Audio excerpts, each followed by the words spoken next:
Jesus said that John is more than a prophet.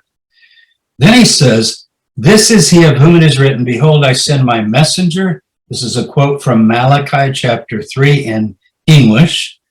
And yes, the Hebrew and the English have different chapters, but it's chapter 3 in English. I send my messenger, my malach, the word angel, my messenger, before your face, who will prepare the way before you. I tell you, among those born of women, none is greater than John. Now, I'm arguing that this is an interpolation, a Christian interpolation, yet he who is least in the kingdom of God is greater than he. So what we need is a text of Q that was not touched by the Christian copyists to see if that's true, and we'll get to that. Now, this is when John is in prison, but I want you to focus on this. I tell you, among those born of women, none is greater than John. Case closed. I can shut down the slides. Was John greater than Jesus?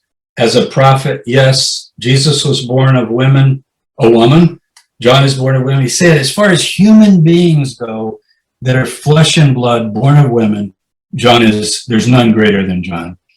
This is added in the sense that, well, won't every Christian someday be greater than John? Yes, I suppose so, in some glorified heavenly state that Paul talks about.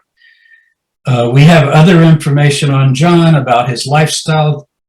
Not only Tina mentioned that he follows the Nazarite vow, but he also eats no bread. Have you ever noticed that? It says he doesn't eat meat. Well, he's a vegetarian, but he also doesn't eat bread. He doesn't eat processed food. He eats food that comes right out of the ground or grows naturally. He's back to Eden. He's living in the wilderness.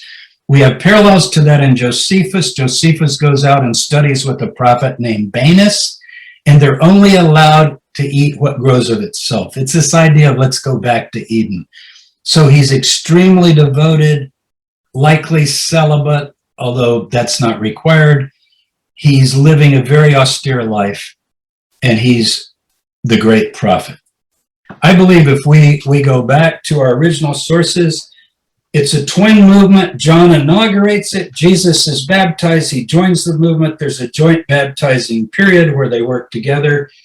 And later, Christian theology loses this, and I hate it. I don't want Mary to fade. I don't want John the Baptist to fade. Among those born of women, there's none greater than John. And I think Jesus felt so deeply for his cousin John. I think the grief was unbearable to just think how that man suffered. And he picked up the gauntlet and he carried it on until he himself was, of course, crucified. Thank you.